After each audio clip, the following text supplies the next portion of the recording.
research. And if you come to the part for our Living History program, he has alter egos, and he does them very well. For the past 2 years, he's been employed by the Foundation as a private researcher working on this current USCT project. We are thrilled with what he's been able to find out for us. He has shattered the former myths of what the USCT involvement was here at Appomattox at the time of the surrender. And so I'm going to let Chris fill you in on what he's been able to find with very painstaking research over the past 2 years. So ladies and gentlemen, Mr. Chris Bingham.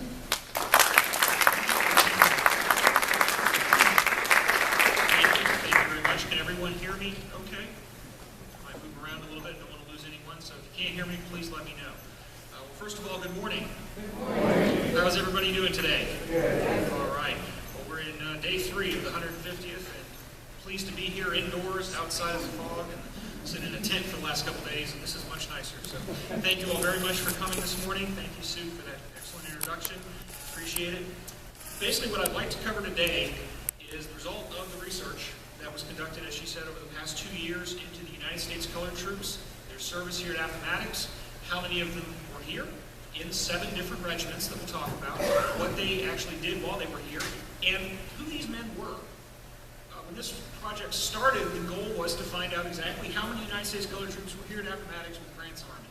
Well, that's fine, but what we discovered is, looking through the service records, is you can tell a lot more about who these men were, where they were from, what their occupations were before the war, whether they were free or slave before the war and during, their ages. All those bits of information come out of the service records. And so collecting all that data together into a database is what I've been doing the last 2 years. Painstakingly on the internet, basically. So I'm pleased to actually be able to talk about it rather than just staring at a computer screen. Essentially, I'd like to start by moving forward in time from 1865 to 1928. It seems like a strange year to everyone. It's the year a book was published, a biography of Ulysses S. Grant, written by William E. Woodward. And I'm going to read a quote, the direct quote from that book, that I think will set the stage to why this information is so important, why it needs to be publicized, and unfortunately it's been too long in coming. In 1928, this was a mainstream thought on the United States Colored Troops during the Civil War.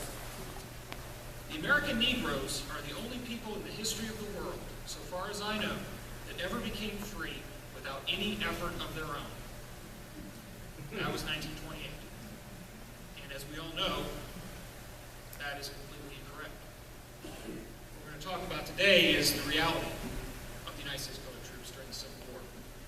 Altogether, more than 180,000 African American soldiers will serve in the Union Army during these 4 years of the Civil War, mostly at the latter stages, the latter 2 years. Initially, black soldiers are turned away when they try to enlist. In 1861 and parts of 1862, in the Union Army, they're turned away. It's going to be a white-only war, essentially, in terms of soldiers. There's a great deal of discrimination, of course, in the North, not just in the South, a great deal of racism in the North. And the idea is that they will not fight, they will run away, they will throw down their weapons, they will surrender at the first opportunity. We can't trust them. Do not turn them into soldiers. That's the consensus. And that's going to change over the course of the war to where black soldiers will not only be accepted into service, but will be frontline combat forces. Now, the initial efforts to raise, I'm going to go over this kind of overview to set the stage for the main research we'll talk about, so please bear with me. I'll throw a lot of numbers at you today. I apologize in advance. Initially, the individual states led the way in forming these African American regiments, mostly infantry forces. The first organized unit I could come across to enter the Union Army is the 1st Kansas Colored Infantry. In August of 1862, it's organized by the state of Kansas, mostly former slaves having come over the border from Missouri. Now, you may notice that is basically a full month prior to the preliminary Emancipation Proclamation. Kansas did it on their own anyway. And that's going to be the first real force of federal troops that are African American. And they're not going to be the last, certainly. In September of 1862, the Louisiana Native Guards, primarily out of New Orleans, they were a pre-war militia unit that had their own black officers. That's going to be something different that we'll discuss later. They will join the Union Army. Eventually, they will be transformed into a USCT unit, the 73rd, as time goes by, and they will lose their black officers as a result of that. They have white officers of 1863, you have the 1st South Carolina Volunteers, organized coastal South Carolina. You've seen the film Glory. They're the soldiers with the red pants, essentially, and they're part of the story of that film. 54th Massachusetts. And finally, speaking of the 54th Massachusetts, that is the first unit organized in the North. And that's in March of 1863. And again, all of these were state-organized forces, organized by Union generals in a particular area without a whole lot of official okay from Washington. That's going to change. At the same time, African-American men especially are heavily recruited anywhere the Union Army went in the South, whether it be here in Virginia or Tennessee or Mississippi, wherever the Union Army went. Slaves are fleeing the plantations, flocking to the Union ranks, hoping for freedom, hoping for something, and they were being recruited as laborers to work for the Union Army. That's happening at the same time. Not yet as soldiers in those cases, though. But after the Emancipation Proclamation goes into effect, first day of January of 1863, it opens up the possibility for more black soldiers to actually fight. And in May of 1863, the United States War Department is going to create the Bureau of Colored Troops. And that, from now on, all these organizations of African-American soldiers are going to be formed under the United States Colored Troops. And they're given a numerical designation, such as the 4th USCT or the 29th USCT. Altogether, during the war, over 150 regiments of these USCT soldiers are organized, all over the United States and all over the occupied South. Over half of the recruits will be former slaves. 140,000 of those soldiers are actually going to come from the free states out of 180,000. And during the Cold War, the largest number of soldiers in uniform in the USCT forces was in January of 1865, just a few months before Appomattox. Across the country, there were over 90,000 men in uniform in those USCT regiments, a major part of the federal war effort.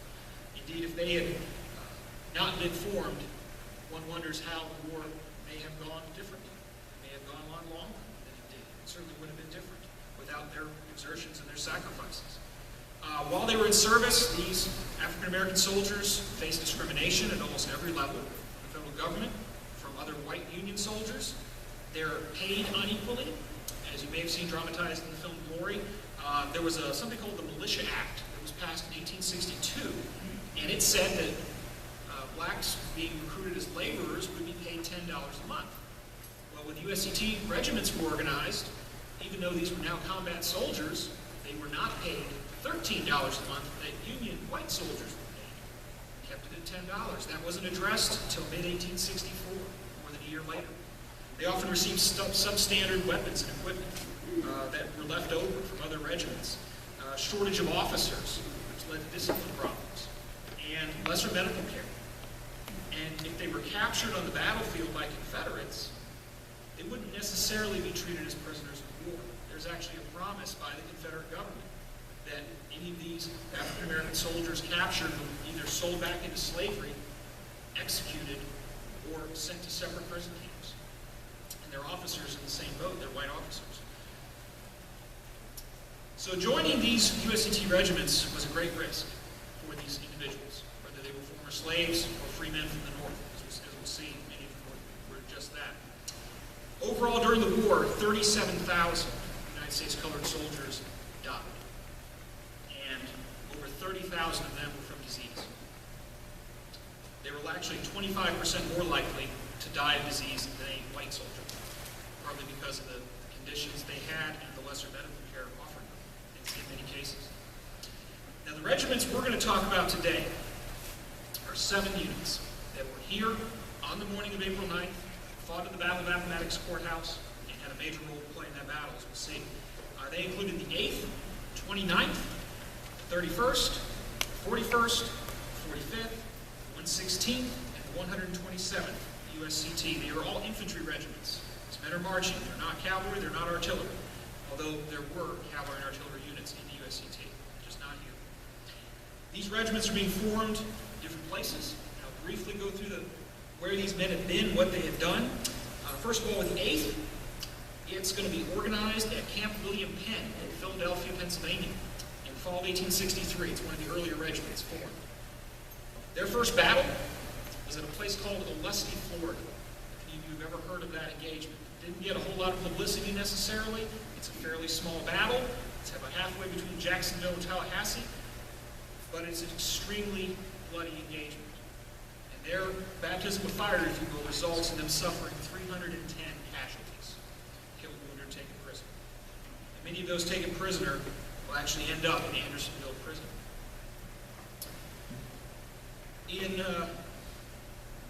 After that fight at Olustee, they are sent to Virginia, and they're going to be along the Richmond-Petersburg lines, and many of these regiments will fight at the battles of Newmarket Heights or Harrison Fair Oaks. They certainly see combat outside of Richmond and Petersburg here in Virginia with Grant. The 29th USCT is organized in Illinois at Quincy. So you get ones already. Geography is all over the board here.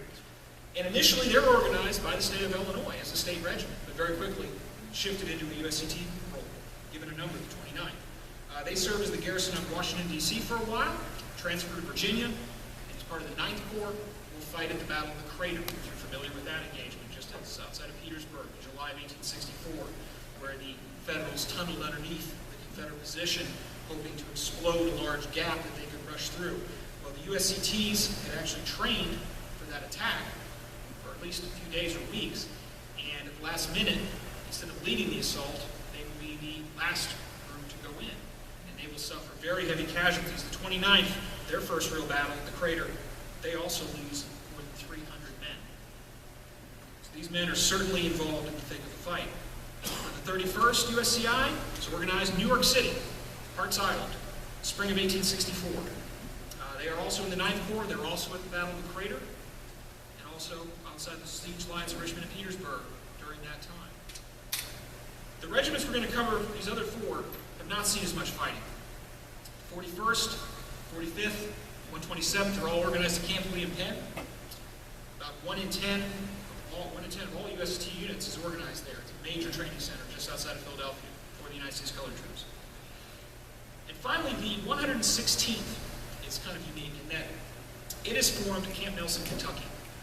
And as we'll see, it is made up entirely of former slaves from central Kentucky. And the way they got into the Army is a unique one as well, as we'll talk about. It wasn't necessarily their idea. Now, when this research started, as I mentioned, the idea was to get an exact number of how many men were here. The way we did that is essentially looking at a website called fold3.com. And if you're familiar with Ancestry.com, it's basically the military version of Ancestry.com. It has service records. The records kept for all the regiments on both sides during the Civil War, and they have been digitized. They're online. You don't have to go to the National Archives to see them anymore on microfilm. Thank God. Otherwise, this could not have happened. Could not afford to go traveling up there all the time. Basically, looking through these sheets, tens of thousands of records, every regiment, looking through every man who ever served in that regiment. That's what I did. And tracking down if they were present or absent in March and April of 1865. And if they were present, their name got put down. If they were absent, it often said why, and go from there and try to find out why weren't they here at Appomattox.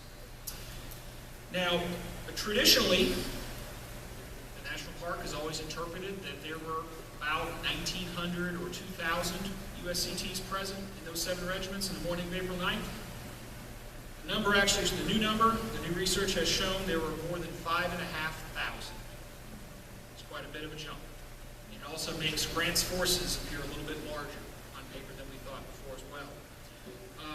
That includes a few hundred men who were probably here, but we can't tell for sure because they're detailed as trained guard or sharpshooters, quartermaster department, things like that, guarding the wagons, things of that nature. So the exact number who were there is hard to tell, but it's close to 5,500. In terms of who these men were, the ages of these soldiers are similar to the white soldiers on both sides. I have a few extremes here, but the average age was between 18 to 30 years old. That's over 80% of these men between those age ranges. These are young men, whether free or slave, just like the white soldiers on both sides. The oldest man I came across was Levi Taylor of Pennsylvania. He was 70 years old when he enlisted.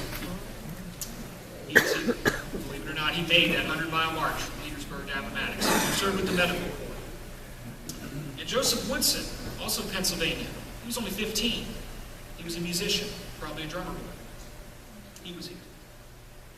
Now, unlike Unlike the white volunteer regiments, we've often heard when the war starts, town, a county seat, city, men are all joining up together to fight for their respective side, whether it be here in Appomattox County or in a small town in upstate New York.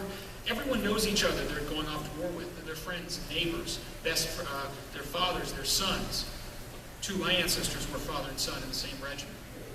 So that's how white regiments are being organized. These USCT regiments, it's a lot different. It's much more modern sounding. You have organization from all across the United States, the North, the South, border states in between, and quite a few foreigners as well are coming into these regiments. We'll talk about them. It is a true cross-section of Black America in the 1860s, men who joined these regiments. It is probably, and I'll forget the probably, it is the most diverse group of soldiers you're going to find on either side during the entire American Civil War. I'll bet almost anything on that. What I mean by that is the areas these men are coming from, it's all over the world. And the way they reach the Army varies as well. Now, the officers for all these USCT regiments, by this point in the war, especially the 7 we talk about today, the officers were entirely white. Most of them are previous soldiers, veterans, if you will, or white volunteer units, particularly from Pennsylvania, New York, New England. They've already seen battle, they already have experience. Others are directly from civilian life. And unlike the white volunteer regiments from Massachusetts or Illinois or anywhere in between, the South as well, you weren't elected to be a USCT officer by your men like the white regiments did. They elected their own officers mostly. You had to take a test. You had to have passed an examination board to become a USCT officer. And a class is actually a training school is established in Philadelphia, right next to Camp William Penn, to train the USCT officers. It was not an easy thing to pass. And it's kind of like the ancestor of the officer candidate school that we have in the 20th century, the 21st century. These officers are also coming from all over, as mentioned. Several were immigrants, Canadian, Irish, German. Colonel Samuel Armstrong of the 8th USCT, even born in Hawaii. Before that was American territory. His father was a missionary or merchant who could say that he's here. And Colonel Edelmiro Meyer of the 45th USCT, he's from Buenos Aires, Argentina. He's here. The enlisted men, again, both freeborn Northerners, slaves and free men from the South and border states. The breakdown is as follows. About a third of the men who were here at Appomattox had never known slavery. They were born free in the North, in New York, in Pennsylvania, in New England. About 15% were free men from slave states, like right here in Virginia, or Kentucky, or Maryland. They're kind of an anomaly, if you will, in society before and during the Civil War, in that they're not slaves, but they're not exactly free either. They don't have the rights attendant with freedom that whites have. And over half, 50% of the men in these 7 units are former slaves who have either escaped bondage or, as we'll see with the Kentuckians, basically bought out of it. Over 100,000 military-age black men in free states at the time, or 900,000 slave states. That's over 1 million men that could have joined these regiments, this overarching USCT organization, and more than 1 in 5 served in uniform. In terms of the regiments that were here, the majority of them hailed from just 4 places, 4 states: Kentucky, Virginia, Pennsylvania, and Maryland.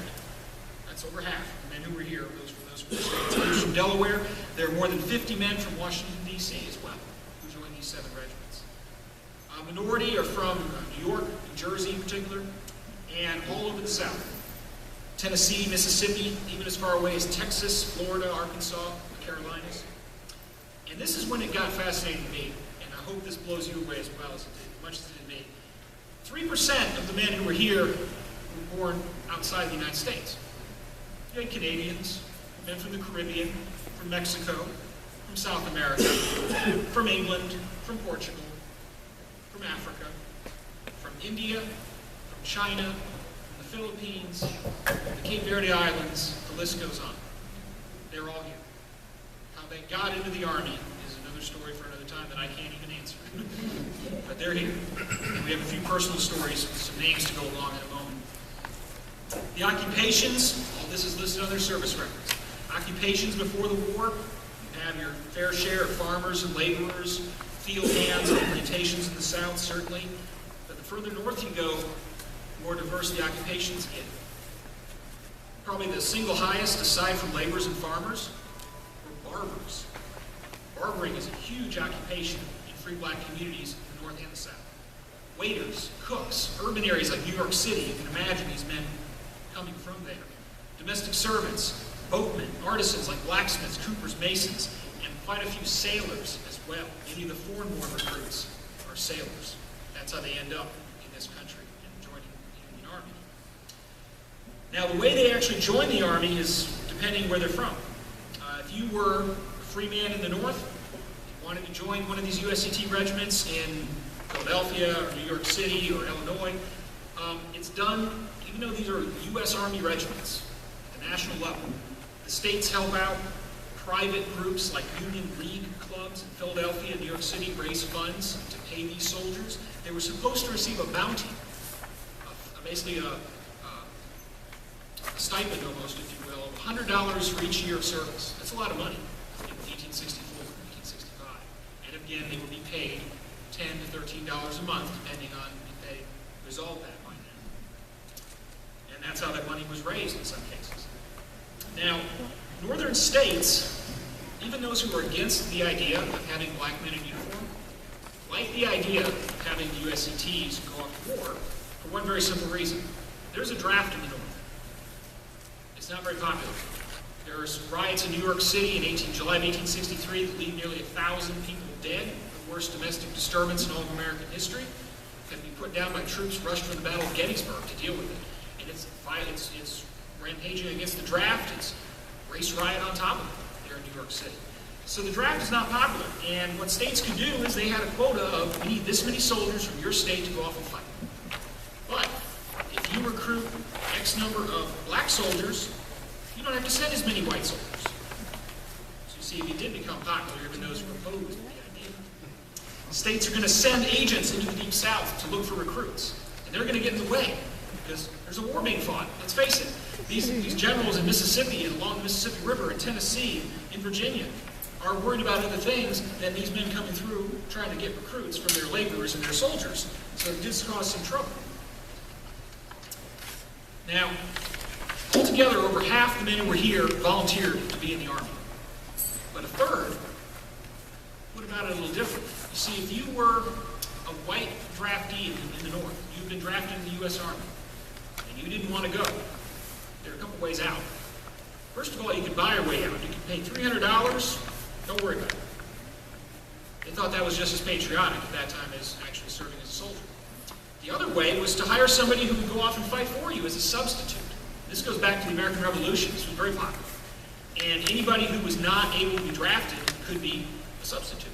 And a lot of black men became substitutes for white draftees. At least a third of all the men who were here at Appomattox in these regiments got in the Army that way. And they could make perhaps upwards of $1,000 by being a substitute, if they ever saw the money, which didn't always happen. And probably the most fascinating way soldiers got in the Army I found early on, 10% of these guys, particularly Northerners, were drafted themselves. This is in a time and a place when African Americans in most of the United States are not considered citizens, but yet they're being drafted into the U.S. Army. And some of them ended up receiving that $100 bounty anyway. Now, if you're a Northern free man, you enlisted close to home. And you often did go off together with your friends, your neighbors, your loved ones. Particularly to a place like Harrisburg, Philadelphia, Pennsylvania, Pittsburgh, New York City, Elmira, Baltimore, Quincy, Illinois. Those are really hotbeds of recruiting organization for these regiments. If you're an escaped slave from Virginia, from this part of Virginia, there's some, we'll see, you had a different journey to get to the Union Army. You might have to travel quite a ways up to Washington, D.C. or Wheeling, West Virginia. If you found yourself in an occupied portion that the Federal Army was, and you escaped the plantation, you went to a refugee camp that was protected by the U.S. Army, they would recruit you there and send you on wherever that was. It was coastal North Carolina or Northern Virginia. And in many cases, these men who are escaping slavery, what are they leaving behind? They're leaving their families behind, still in bondage. It was a choice they made. And I'm sure they were worried what was going to happen to their families. Would they be punished as a result of this choice to go off and join the Union Army? The masters might not like it too much. So that was the choice. Now in the border states, didn't secede from the Union, but they have slavery. Kentucky, Maryland, Missouri, Delaware. The Emancipation Proclamation doesn't apply in those states. Those slaves are not free as far as the U.S. government is concerned. 1863, 1864. So, the way they join the Army is basically any quote-unquote loyal slave owner in those border states, a unionist, could basically receive compensation from the federal government to the tune of $300 for each slave that was freed and sent to join the U.S. Army. And that's how many of the men in Maryland, southern Maryland in particular, and Kentucky ended up joining the United States Colored Troops. The 116th Regiment that was here was formed almost entirely that way. It's something I had never necessarily heard of before conducting this research, honestly. Now, some of the individuals that stand out, this is when it gets a little, I'll try to keep it moving here. I don't want to put people to sleep, so please bear with me. I may find it more interesting than you do. John Rice was born a slave in Buckingham County, Virginia, not too far from us here today, just the county up a little bit to the north of us. He volunteered in the 41st United States Colored Troops in September of 1864 in Harrisburg, Pennsylvania. He was here. How he got to Harrisburg, I couldn't say. Dennis Alexander, a slave from Prince Edward County, Virginia. It was the county over to the east near Farmville.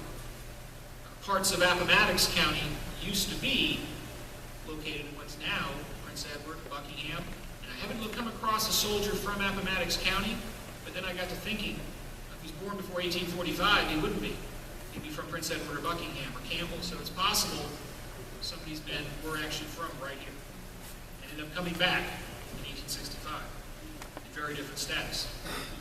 Dennis Alexander, he volunteered in the 45th USCI, this is the man from Prince Edward County, in Wheeling, West Virginia, now a Union state at that point, July of 1864. A free man from Lynchburg, Virginia, named Henry Crenshaw, joined the 8th USCI, the United States Colored Infantry, in Washington, D.C. as a substitute for a Northern draftee. Hopefully got paid to do it.